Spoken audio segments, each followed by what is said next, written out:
Welcome, Illumineers and fans of the happiest card game on earth. My name's John T, and you're in the Inkwell. And this is Spicy or Trash. This is our irreverent take on the set review. Over the next 6 days, we're going to be taking a deep dive into each colour of ink in the first chapter of Disney's Lorcana. And we're going to be telling you which cards are playable and which cards fit better in a binder. In each episode, I'm going to be joined by a fellow content creator and friend, and it's going to be my job to get them to shoot from the hip, tell us how they really feel about the cards in this game. There's no room for nuance. They have 4 options. Each card can either be spicy, solid, mid, or trash. Let's see how they get on. First up is Ruby, the colour of fiery damage and direct answers. So who better to join me than Lorcana's own little firecracker, Brandon, also known as B-Squared24. Brandon, also known as B-Squared24, thank you for joining us today. You get Ruby.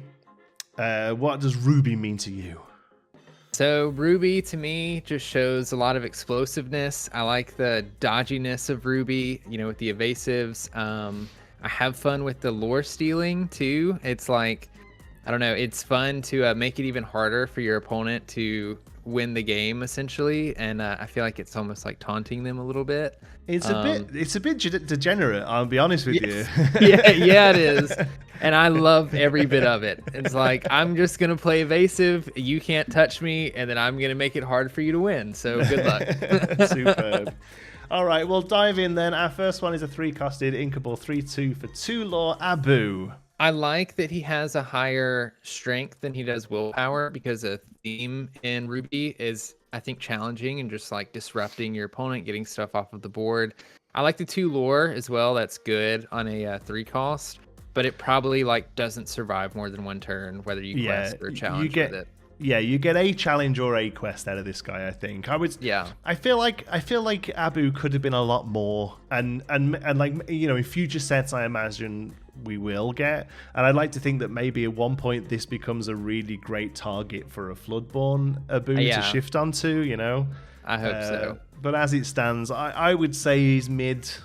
I would agree with that. Yeah, I think we start out. It's not a great start for Ruby, but then we start to get into some spicy stuff, because then we hit Aladdin, who arguably the poster boy for the color. Really, this is a 7-costed 5/5 for 2 lore. Aladdin, heroic outlaw, shift 5 and daring exploit. During your turn, whenever this character banishes another character in a challenge, you gain 2 lore, and each opponent loses 2 lore. Great card for multiplayer. I think it's the pinnacle of Ruby. It's exactly what you want to be doing. Like I said, you're challenging things, you're taking away lore, you're making it difficult for your opponent.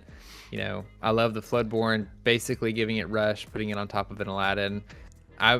This is definitely on the spicy scale for me. 100%. Absolutely. This is spicy. Shift, like you say, coming down on turn 5 with rush is kind of gross. And one thing I've noticed with a lot of anything that says each opponent, a lot of them you can really see them getting a lot of play in multiplayer, but maybe they're not so great on 1v1. I still think this is if this said an opponent, I'd still think great. It's good. Yeah. Next up, arguably the reason this card exists is to shift the other one onto it, but this is a 3-costed inkable 2/2 for 1 Aladdin Street Rat.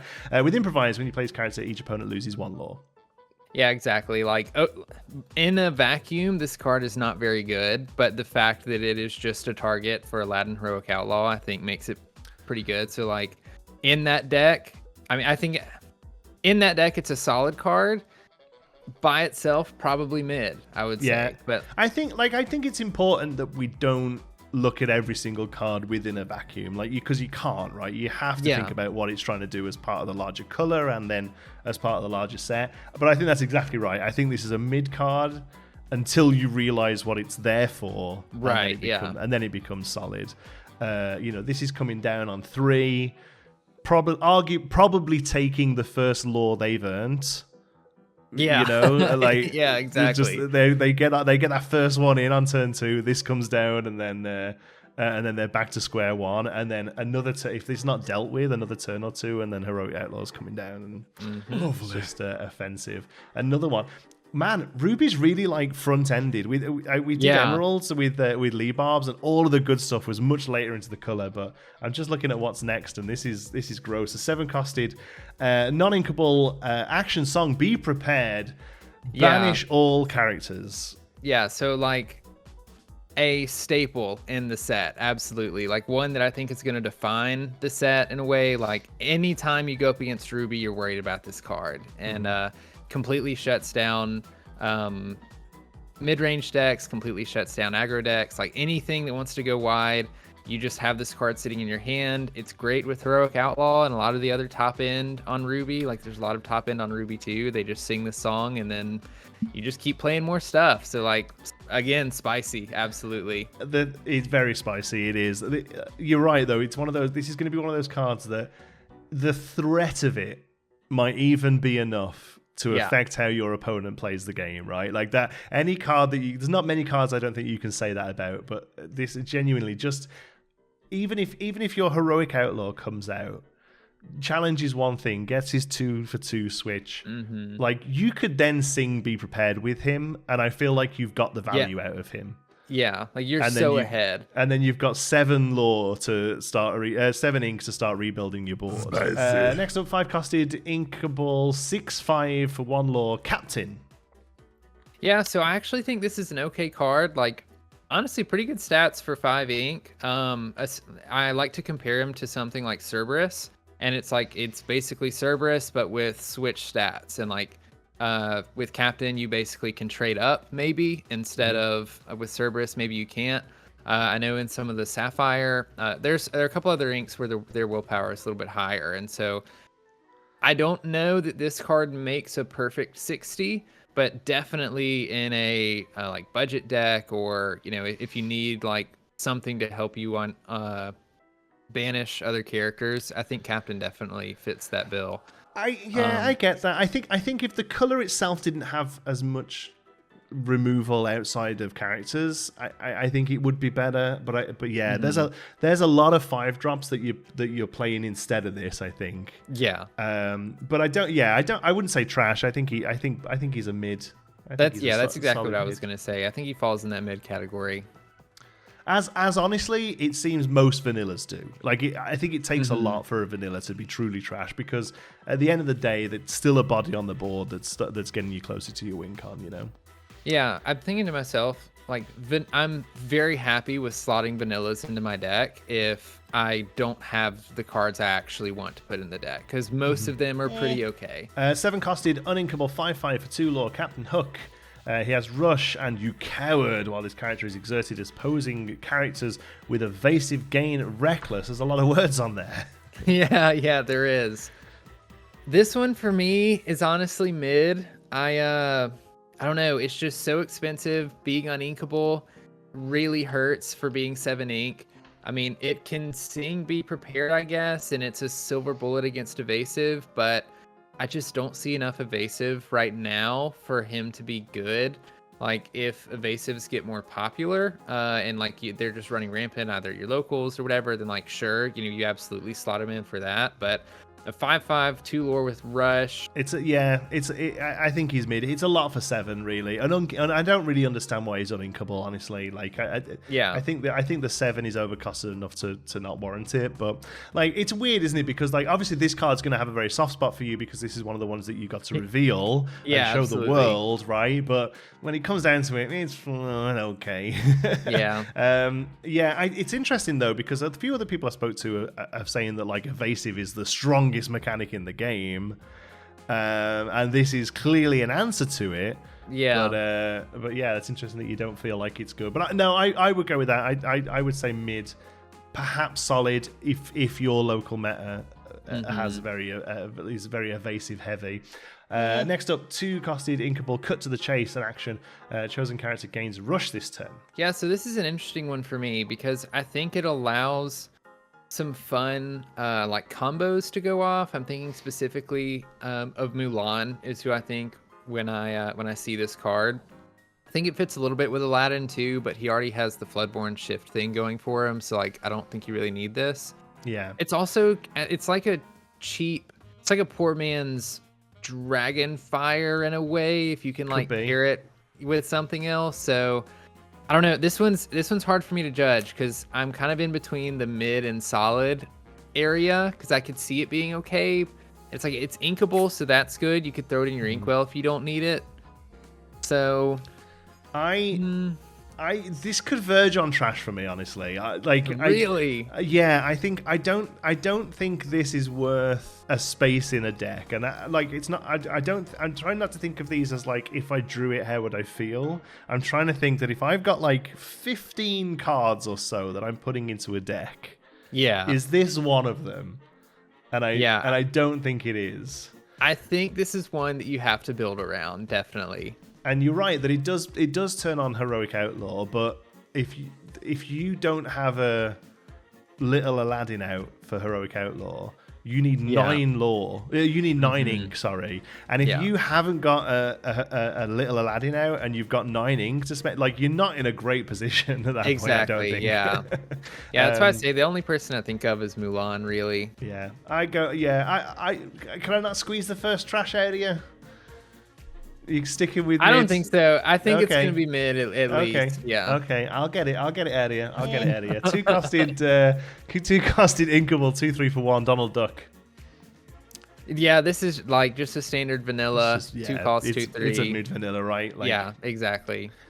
It takes a lot. So far, I've had 1 vanilla be trash, and that was Horace in Emerald. Really? Okay. Yeah.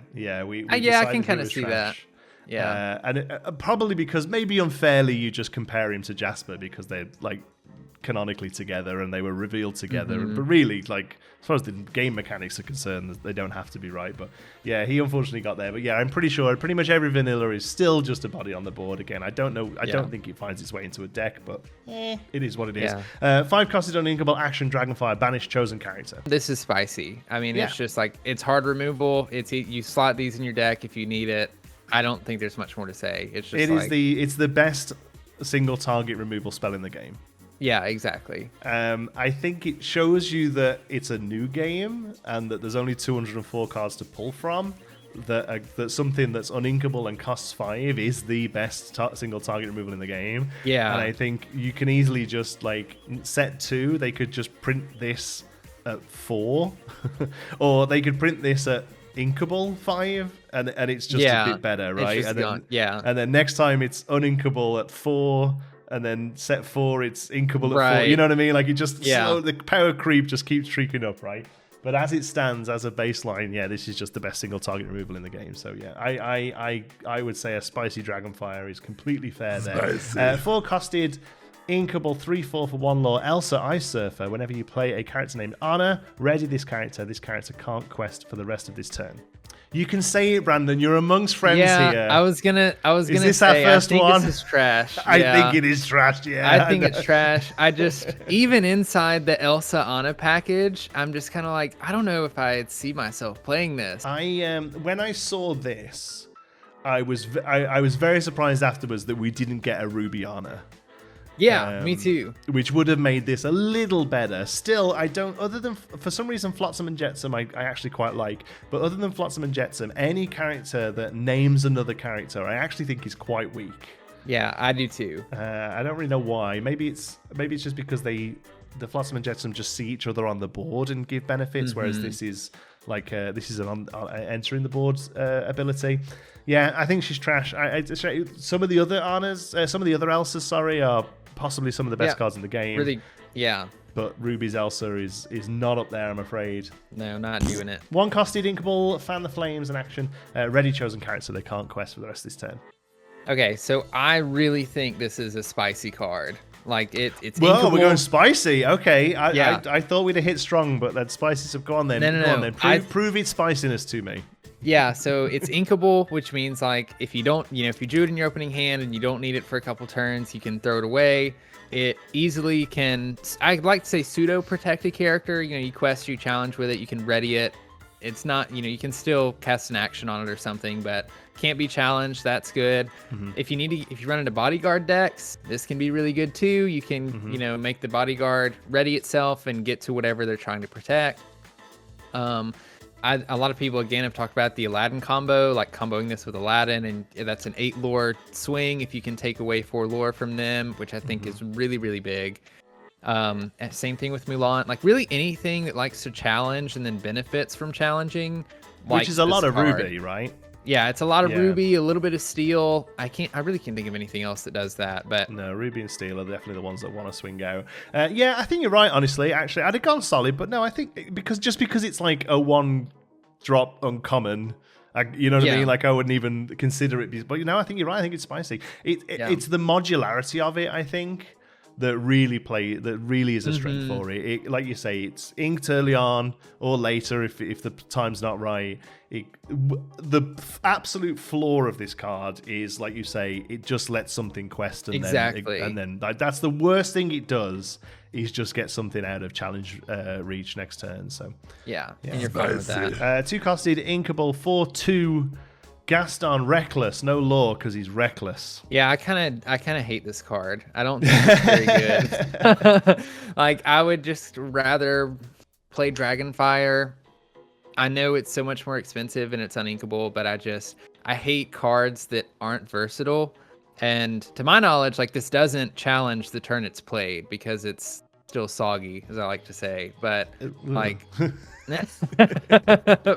but I don't know. I'm saying trash for this one. I think you're right. It's a shame because it's thematically really on point. It really fits, and I do think that Reckless, both on your cards and as an ability you can give to your opponent's cards, is actually probably the weakest keyword in the game, I think. Yeah. Because even though it does stop questing, which is good, they're still swinging, and you can't really control that, or you've got to try and sync with them or whatever.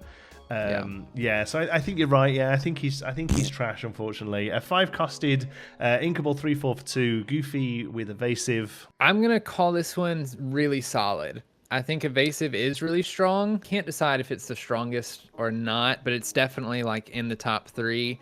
And like, if you play this card and your opponent can't do anything about it, they're not gonna have a good time. Because I mean, even if you quest twice with this card, you're doing a lot, gaining 4 lore. It doesn't die to a lot of the not hard removals, so like anything that does 3 damage or anything like that. Like, it gets past cannons and smash, right? So I like Goofy for that reason, and he's a common, so like he's gonna be easy to find. He's gonna be easy to slot in deck. So I think really solid card. Nothing to write home about, but absolutely solid. 1-costed inkable action. He's got a sword. Chosen character gets +2 this turn. I'm gonna say this one is mid, only because I think in a challenging deck, you just like this card to be able to trade up with stuff. Hard to say if it makes the 15 cards, or if you like slot a couple of it. So it's probably in between mid and trash for me, but I'm gonna go ahead and say mid on this.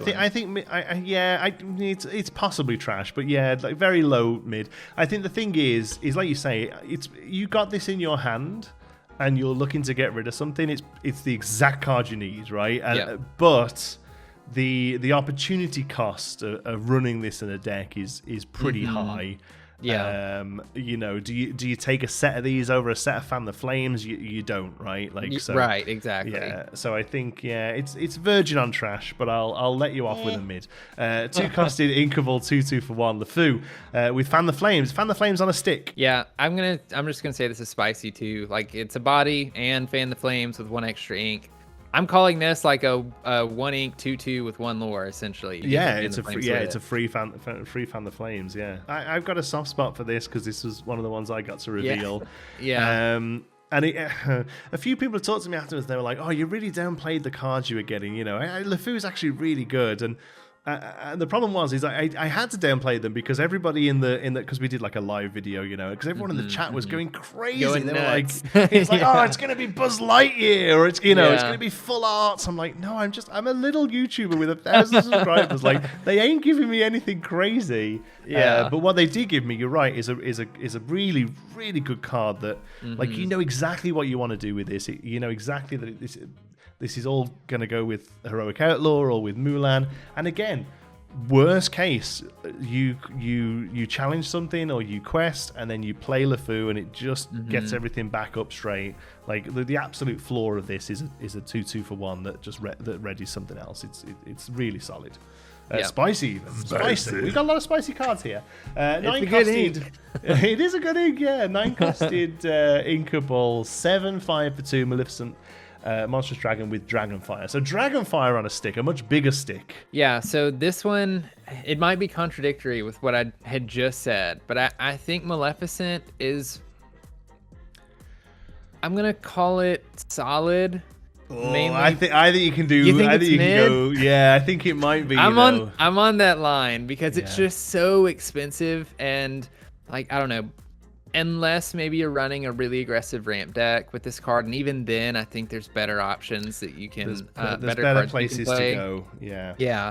I just I never run this card. I just run the Dragonfire. It's kind of like, I feel like it's a winning more card. Like if you play this card, I think you're right. It is a win more card. Like if you're playing a really aggressive Ruby deck, you want to have won the game before you get to 9 ink, I think. Exactly. And that's the big thing. It is if you're still around and you're having to get this, if you're playing a real stally deck and you know, and you are at that sort of like 9 ink and desperate to find something to do, it is pretty impactful. You know, it's a big body that comes down and removes something else. But I just don't see you. You want to be finishing with Heroic Outlaw and maybe Brave Little Tailor. I think any more, it's just too much. 5 costed 6/5 Maui Russian Reckless. okay, so I think bottom line, this card is mid. And the reason I say that is because it's just like a different version of Dragonfire. Like essentially, this is a body, and like you only play this when something's exerted and you know you want to take it out. So like the only difference is really whether or not you can touch the thing you're trying to get rid of. And like he can't quest, but if he's on board and he challenges, unless he's challenging something really big, he survives. So then he 2 for 1s at least. So I think like bottom floor, he's probably actually mid. I could see myself running Maui in a deck. Okay, so not solid though. We haven't quite got up to solid. No, I don't think it's solid yet. I think that reckless keyword is pretty awful, to be honest. Yeah, you're having to do something that you don't necessarily want to do. Rush makes Reckless better, I will say. Yeah, but definitely. but again, this is a Dragonfire exerted character, basically, is what this says. And I'm not sure that's a 5-drop. Just play Dragonfire. Yeah, exactly. Yeah. Next up, 8-drop. 5/5 4 Mickey Mouse Evasive. The poster boy, arguably the poster boy of the set. This guy, you know. This might be sacrilegious because of that, but like I think Mickey Mouse is just a solid card.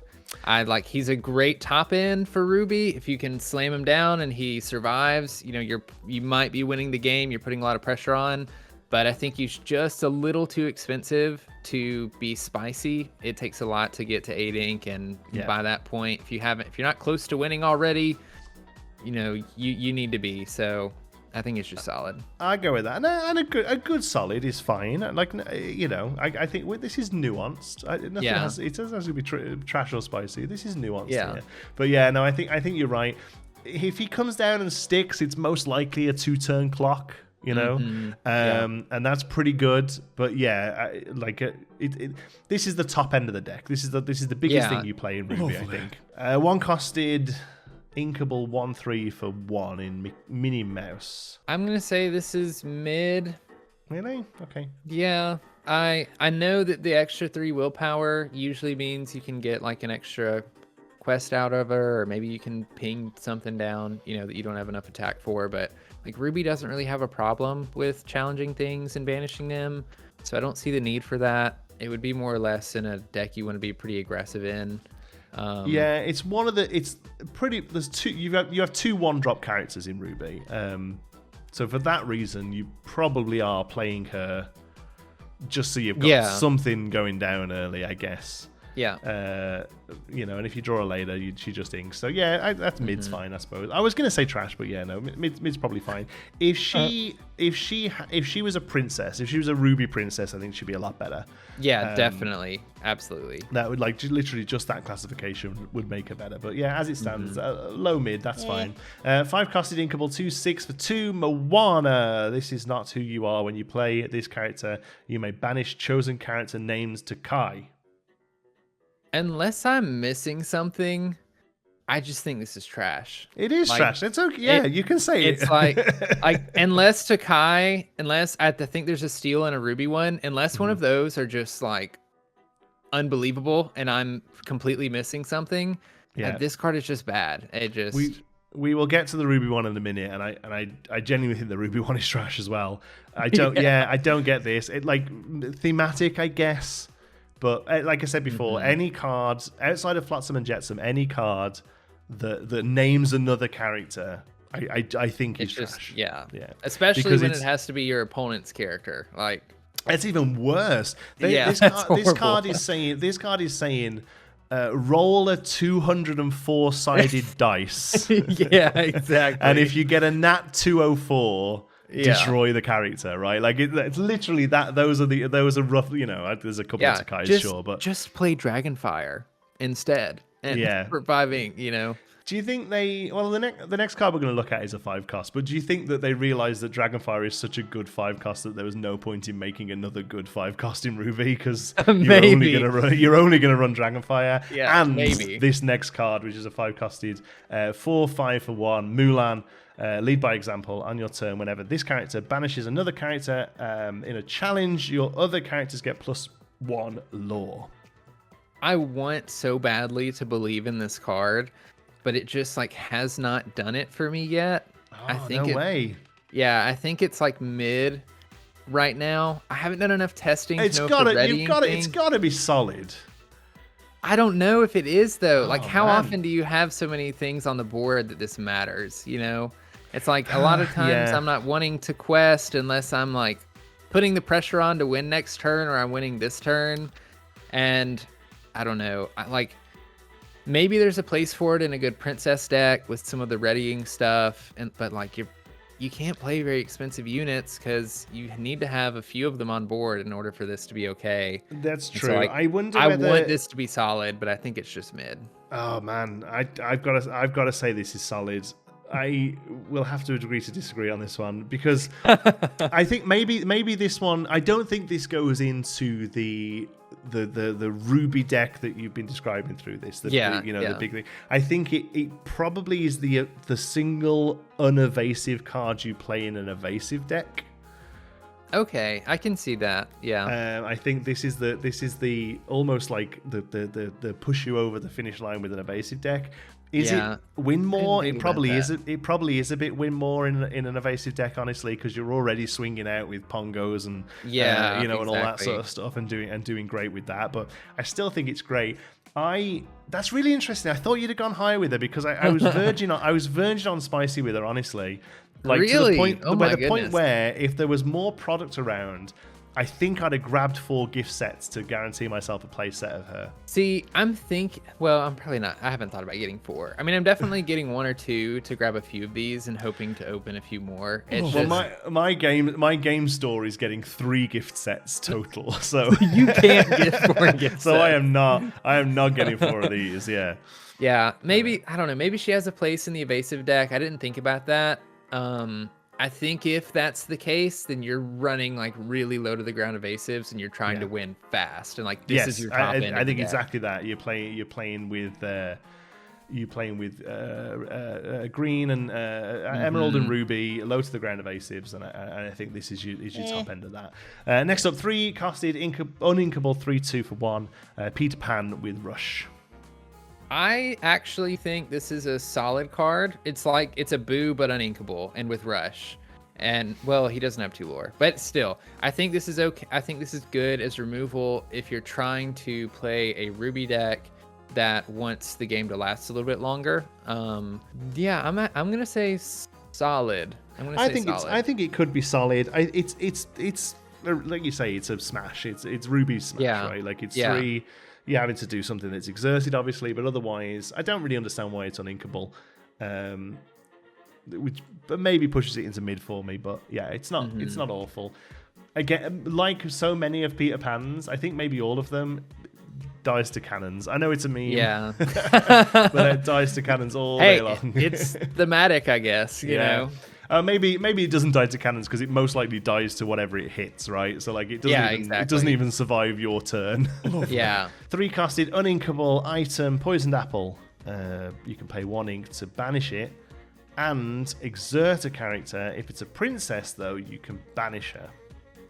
I think this is trash, to be honest I with think you. so as well. I think it's like too specific of an item, or like too situational, I guess, especially for an uninkable. It's a silver bullet, and much like we talked about.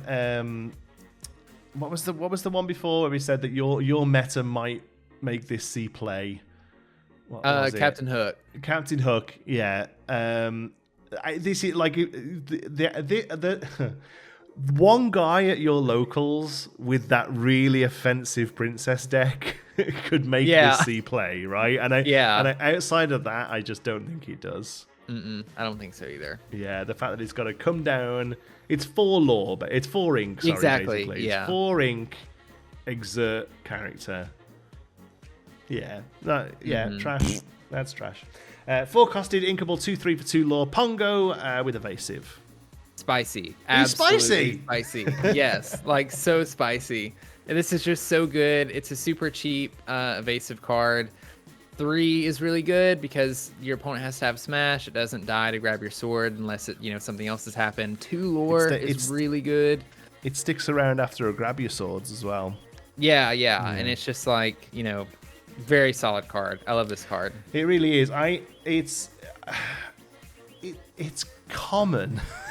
Like, how is this common? one and Goofy are common. Like evasives, we're gonna see evasive decks rolling around just with these 2 cards. It's gonna be. There is 3 copies of this in the starter deck. Yeah, and that's nuts. Insane. Like 3 of these and 2 Peter Pans, and I'm like, why did you put 5 cheap evasive characters in a starter deck? That's nuts. It's so broken. Absolutely spicy. 6 costed, uninkable 5/4 for 2 with Rapunzel. She has the ability Tangle. When you play this character, each opponent loses 1 lore. Definitely good in multiplayer.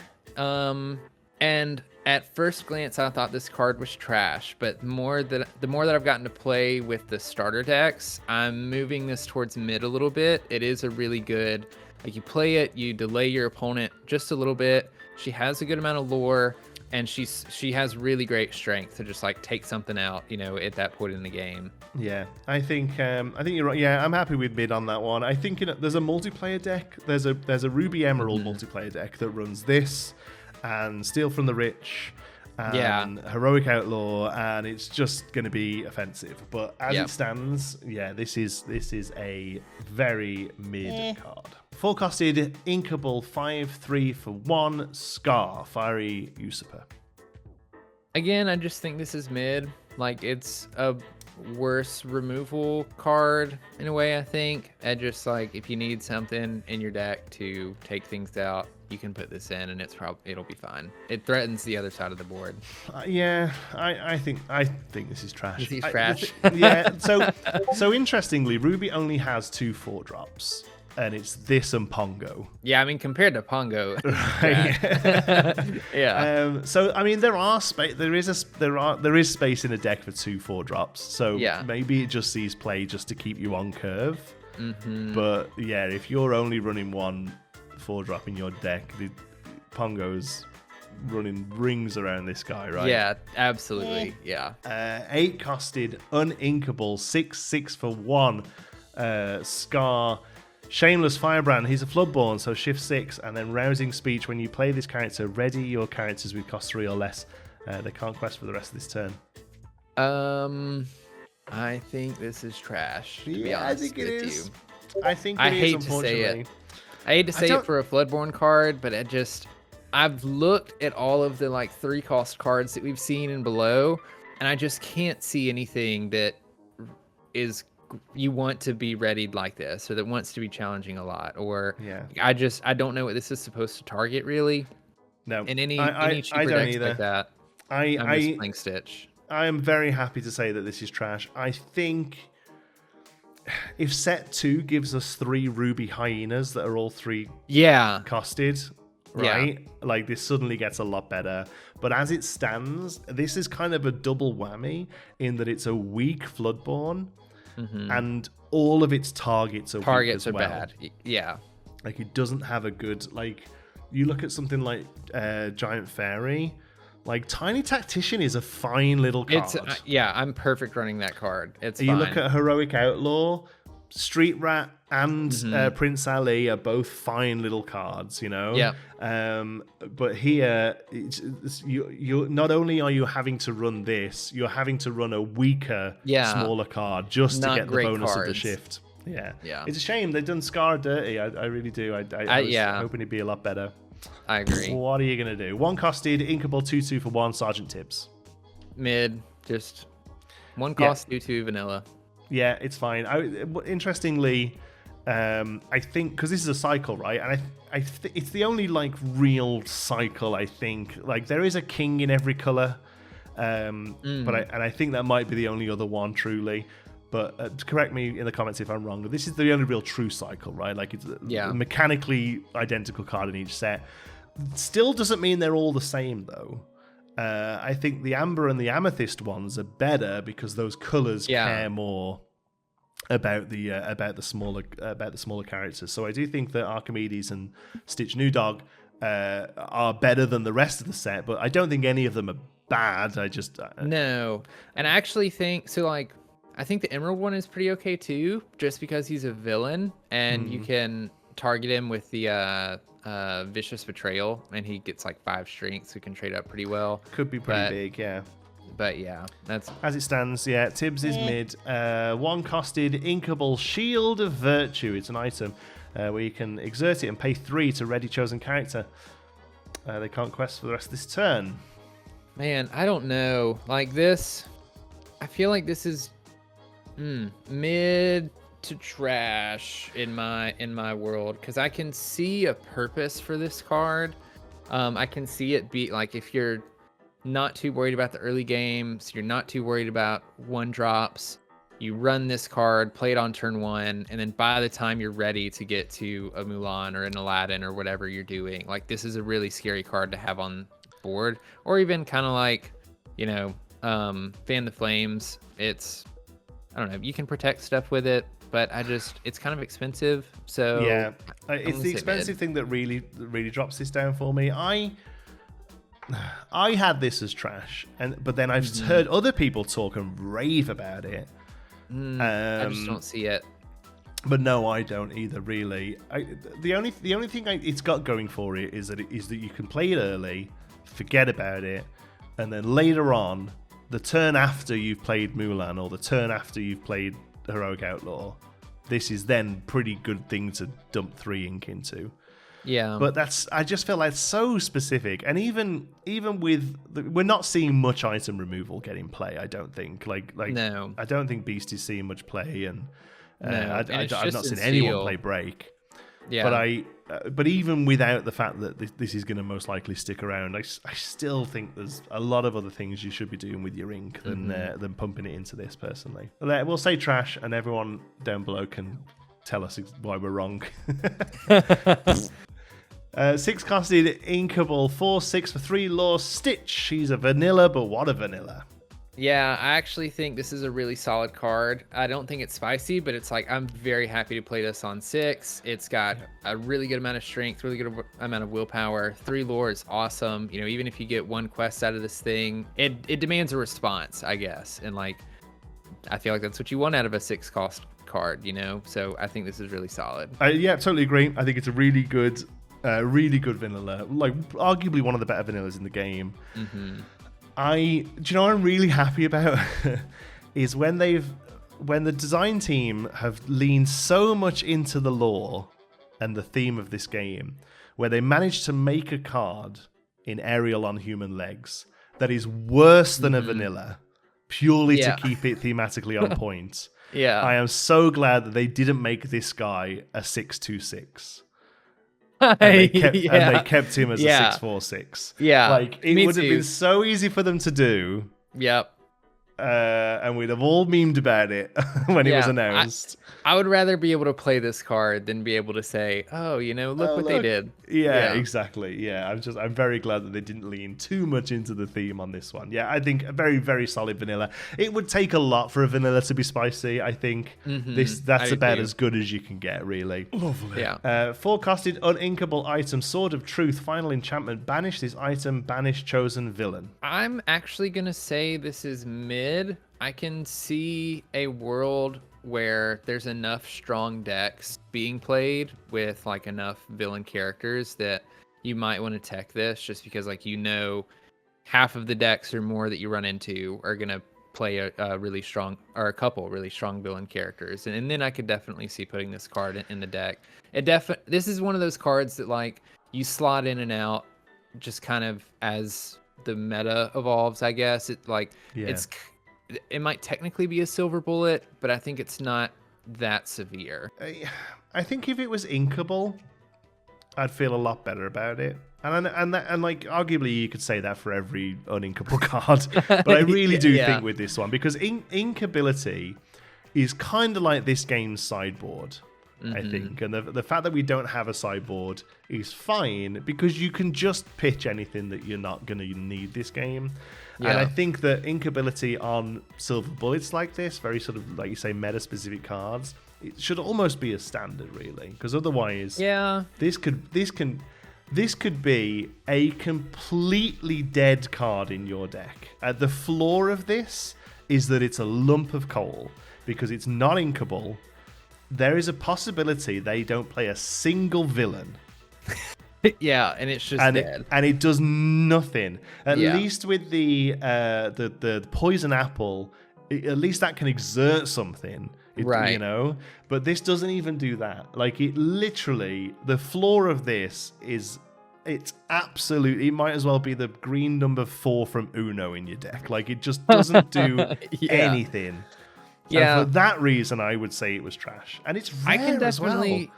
Yeah, I kind of ignore the rarities, honestly, for Lorcana. I know they play a part, but it's like when Pongo's a common and then this is a rare. That's the reason I pointed out, is because it doesn't make sense. It doesn't make any sense. I could definitely be convinced that this is trash. Like, the more I thought about it, I'm like, well, Dragonfire is 5 ink, so like, why do you care? Like, Dragonfire is 5 ink and it does the only benefit of this is you like play it turn 4 and then you can just sit on it, you know, and if they have a villain's deck, then you can pop it whenever you want or prevent them to do stuff. But I just and if they don't, and then it's exactly. Thanks. Like, you just wasted a turn. So it probably is trash. You're probably right. Yeah, good. I'm glad I brought you around.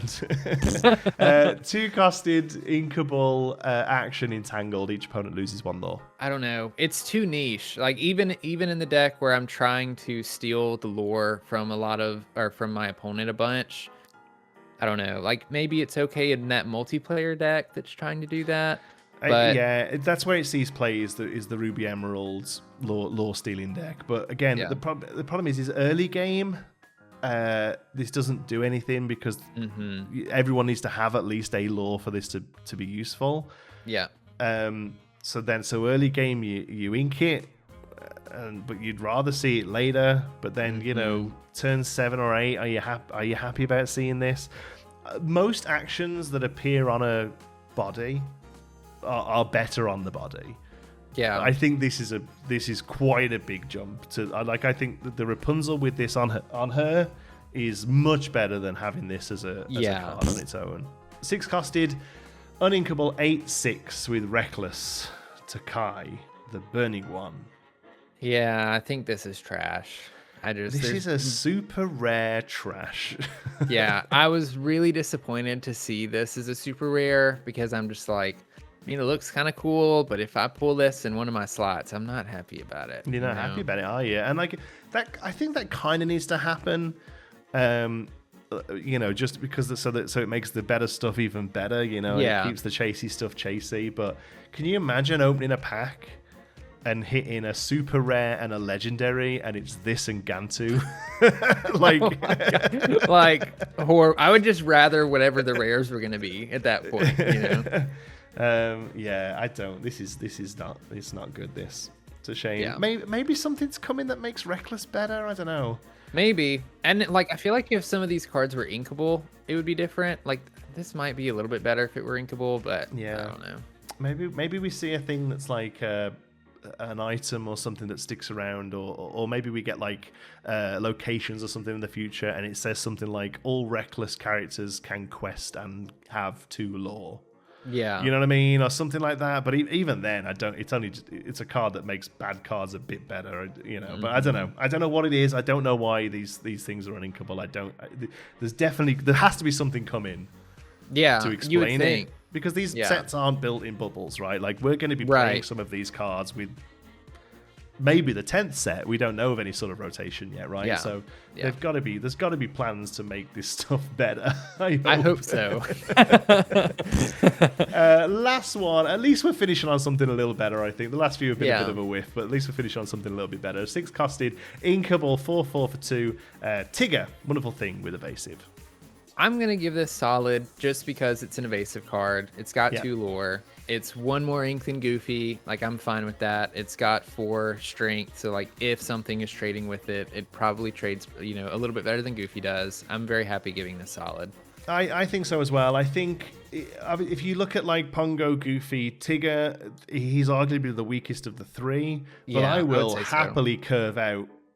Yeah. Like 4, 5, 6, get those 6, on. Yeah. I'll have no issues doing that with them at all. Like, arguably is the weaker of the package, but still a solid card. Thematically on point as well. Literally has the keyword Tigger.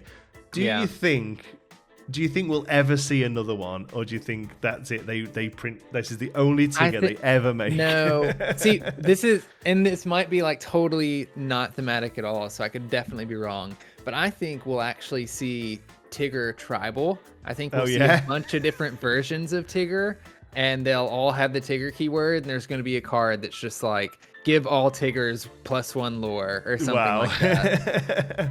I think he has a bunch of costumes or something like that. I haven't watched Winnie the Pooh very much, but I could see like a weird Tigger typal where it's like you could build a deck out of them and they all have different abilities, but none of them care about the fact that there's other Tiggers out. Like that, like, do you know what I mean? Like, like almost like an anti-matters deck. Yeah, that would actually Tigger, be really fun. But none of them care less that there's other ones around. Lovely. All right, out of all of those, we had a few spicy ones. Brandon, which is your super spiciest card in Ruby? I would have to say Be Prepared has to be the super spicy card. Spicy. Be Prepared gets the Brandon stamp of super spiciness. Yeah. I agree with that. I think it's like as good as things like Heroic Outlaw and Mulan are, like you're building around those. You smack Be Prepared into any deck that plays red. Yeah, all like day you long, at least run 2 of them, at the very least, in every Ruby deck. Yeah, I completely agree. Brandon, thank you so much for joining us. Where can people find more of you? Thank you for having me. You can find me on YouTube at B224. You can find me on Twitter at B224YT, and also on Instagram at B224YT. And that's it. And you on Threads? I'm on, I don't open the app very much. I tried it for a while, and I was just like, I have to do all this on my phone. I would rather do it on the desktop. I've heard that the only app you're opening at the minute is the Lorcana app and making that is true. I have like 6 half-made decks where I'll just be working during the day thinking about Lorcana, and then I'll be like, what about this combo? And then I like toss it into a new deck, and then I'd close it and forget to fill out the rest of the deck. So amazing. The obsession is real. Brandon, thanks so much for joining us. Everyone who's watching, thank you for watching as well. Make sure you do subscribes and likes and all that YouTube stuff. Until the next one, be good.